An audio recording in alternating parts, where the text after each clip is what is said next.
Liverpool rocked by shock twists on and off the pitch. Don't miss a second. Subscribe now for instant Reds updates, exclusives, and breaking alerts.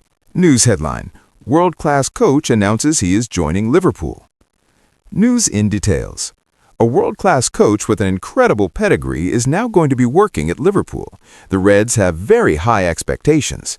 Michael Edwards is working behind the scenes to create a dominant Liverpool team that are a force in Europe and England at every level. His mission at the first time in charge of the club was to get Liverpool back to the top. Edwards achieved that. Now his goal is to make Liverpool the best club in the world and the place to be. Looking at the performances on the pitch this season, patience is needed. Liverpool are nowhere near where they want to be yet.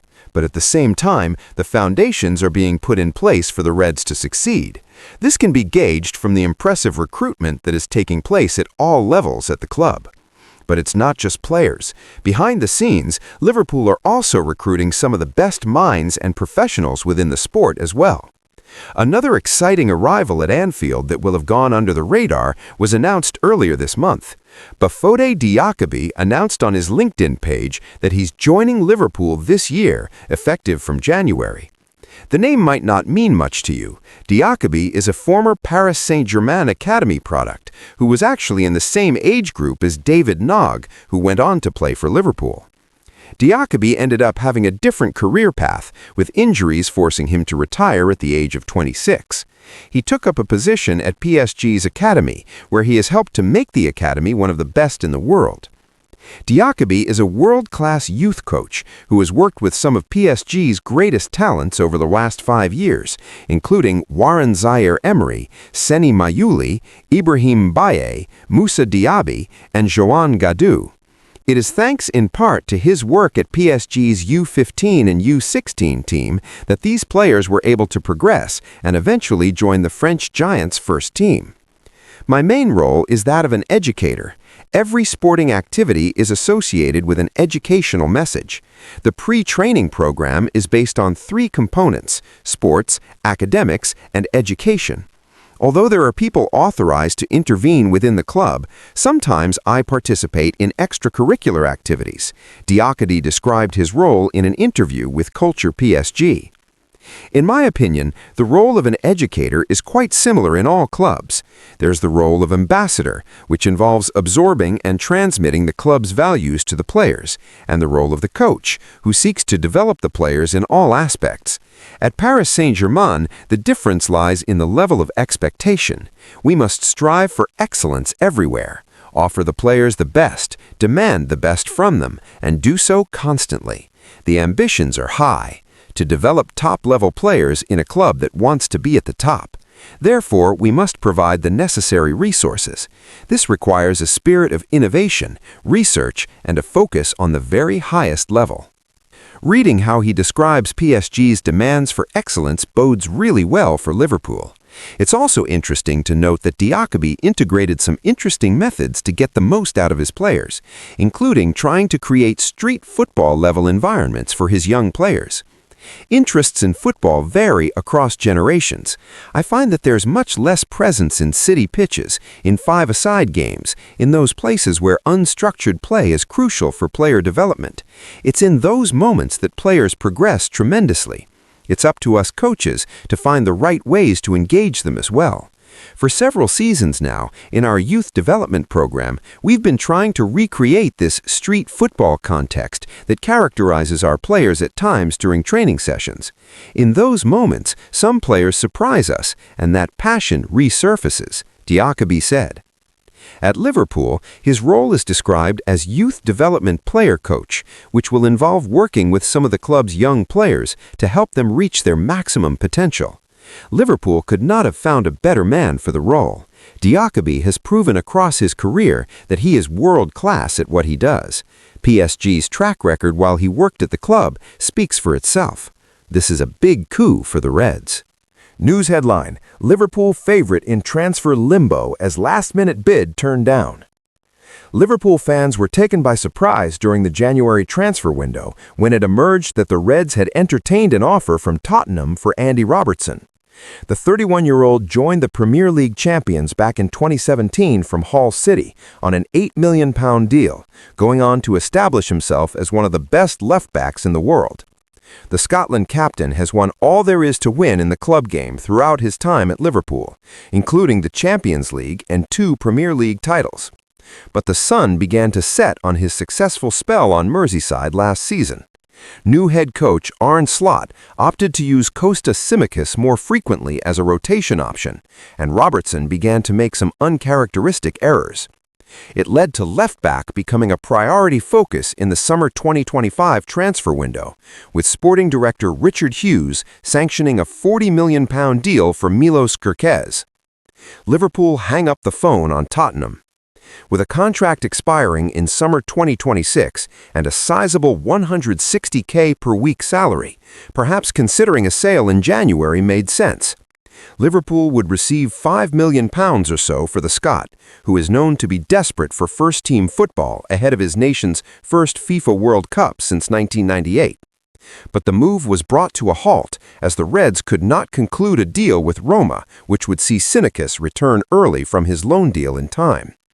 It has now been claimed by Sky Sports reporter Michael Bridge that Spurs conducted a last-minute check-in with Liverpool to ensure their minds hadn't changed over Robertson.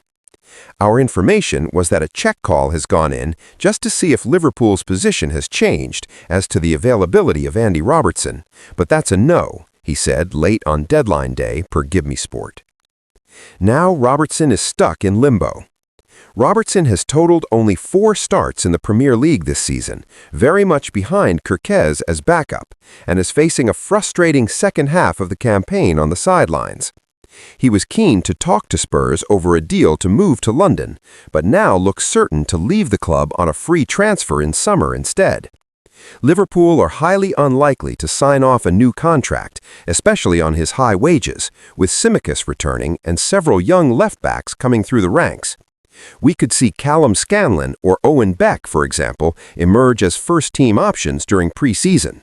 For Robbo, he has got nowhere left to turn in order to tune up for Scotland's World Cup campaign. News headline: Not just Jaquet, proper centre-back is coming to Liverpool. Liverpool's centre-back revamp continues apace. Giovanni Leone was brought to the club last summer on a £26 million deal from Parma.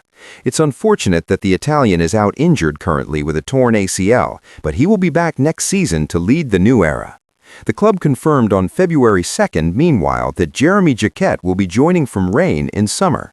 That deal will cost the Reds in the region of £62 million if all add-ons are triggered, and he comes in as one of the most promising defenders of his generation. Sporting director Richard Hughes is also making moves at youth and underage level. Ifeanyi Ndukwe will join once he turns 18, arriving on a summer deal from Austria Vienna. The FIFA U17 World Cup finalist will probably go initially to Rob Page's U21 squad, joining fellow new signings at centre-back in Tala Ndiaye and Noah Adekoya. But all these new faces could leave the Premier League champions somewhat short on experience. Carragher says Liverpool will sign proper centre-back. Virgil van Dijk is contracted until 2027 and is expected to see out his current deal. Joe Gomez, however, may leave next summer as the Reds seek to cash in on the England man just 1 year before he too is due to leave. The most pressing issue remains Ibrahima Konate. With the Frenchman out of contract in summer 2026, it now looks certain he will depart on a free transfer. And while Jaquet, 20, and Leone, 19, will surely be equipped to deal with first-team football next season, for Jamie Carragher there is a hint that Hughes is planning to bring in a proper central defender next summer. When you look at stylistically what Jeremy Jaquet is, it tells me Ibrahima Konate is not signing, the 2005 Champions League winner told Sky Sports via Liverpool.com. I think Liverpool are going to go and buy a proper centre-back in the summer, who I would imagine will play alongside Virgil van Dijk, and then you've got 2 really good young centre-backs. They still need to play, but one of them, Giovanni Leone, is coming back after an ACL, so it is not going to be an easy season for him next season. Van Dijk is going to be on the back of a World Cup, and he's going to be 12 months older. So, if Konate doesn't sign, they sign another player to replace Konate, a top-of-the-range center-back to play right now, and you've got these two as backup.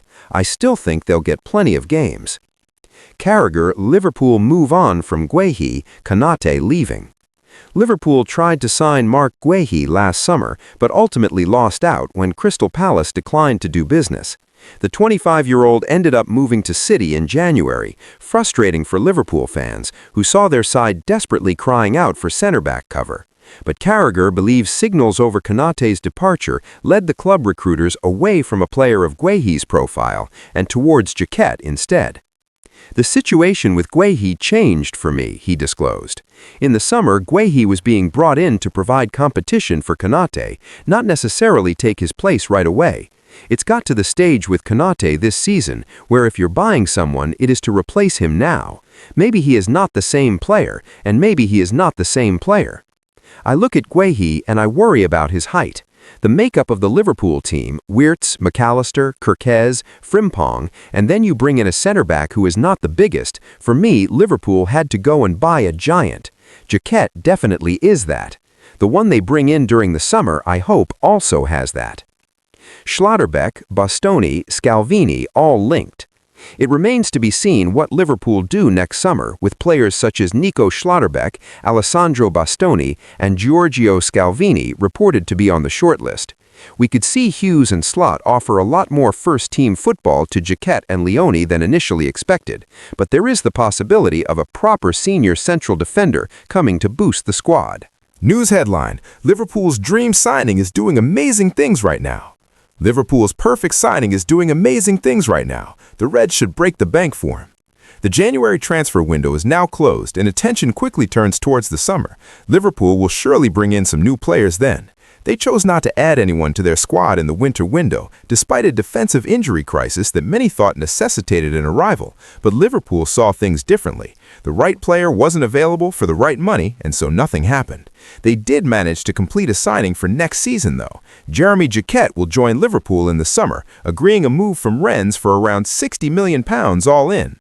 But he certainly won't be the only addition. Liverpool's form this season has shown off holes in the squad, and the Reds will need to fill them with new players. One of those signings looks obvious to us, the current dream signing. Yann Diomande doing incredible things. Yann Diomande has been consistently linked with a move away from RB Leipzig, despite the fact he only moved there in the summer. Then again, he only broke through at Leganés around a year ago before they sold him after 6 months. His efforts in the Bundesliga have been first class, though. Diomande looks like one of the most exciting wingers in world football, and he's only turned 19 in November. But Diomande is essentially exactly what Liverpool need. They're desperate for a winger who can consistently drive forward and take on his defender, something they lost by selling Luis Diaz without a replacement. And few are better at that than Diomande. Actually, no one is. Who Scored tweeted at the weekend that the Ivorian has the highest dribble success rate across the 5 major European leagues this season, of players to have attempted at least 80. That's precisely why Liverpool are in the group looking at Diomande, and why he could be the answer to one of their biggest squad problems right now. We consider him to be a dream signing, and everything he does reinforces that. Let's see what happens in the summer. There's plenty of hype around the player and the idea that he could be on his way to Liverpool. There seems little question at this stage that the Reds are interested. It's just whether they can be the ones who get a deal over the line. News headline: Warren Zaire-Emery to Liverpool could be on as new coach arrives. Warren Zaire-Emery could be closer to a move to Liverpool with a PSG coach arriving at the club. Last year, Anfield Watch exclusively revealed that the French midfielder is on the club's radar. Liverpool scouts are huge admirers of Zaire-Emery. This is unlikely to change anytime soon. Even though he's been playing a lot of games out of position this season, Zaire-Emery is still regarded as one of the best young midfielders in Europe. At just 19 years old, he has over 150 appearances for Paris Saint-Germain and can already count himself a Champions League winner, as well as a regular at international level for France. Liverpool were eyeing up a move for him last year, and that's unlikely to have changed given the uncertainty that surrounds Dominic Szoboszlai, Curtis Jones, Alexis McAllister, and Ryan Gravenberch at the club. Liverpool's midfield quartet are yet to extend their contract, even though they have been in discussion since the start of the current season. For Jones, it's even longer than that, and his contract has just 18 months left on it, making his situation an even more precarious one.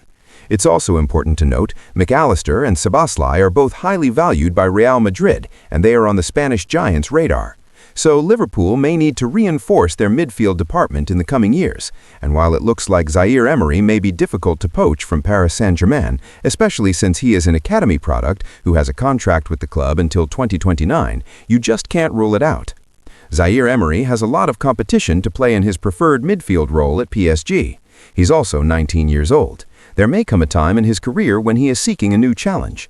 When that time comes, Liverpool may be the most well-placed team to sign him, especially after the latest update, which saw the Reds recruit Zaire-Emery's former youth coach. Bafode Diakaby joined Liverpool as a youth player development coach earlier this year, and he's someone who played a key role in Zaire-Emery's development. Diakaby had previously also praised Zaire-Emery for his maturity in an interview with Culture PSG. Some players are moved up an age group because they are very precocious, with superior abilities and strong mental maturity, like Warren Zaire-Emery, for example, Diakaby said. So now there's an advocate not only in the scouting and recruitment department in favor of Zaire-Emery at Liverpool, but also in the coaching department as well. It means that this transfer could very well still be on.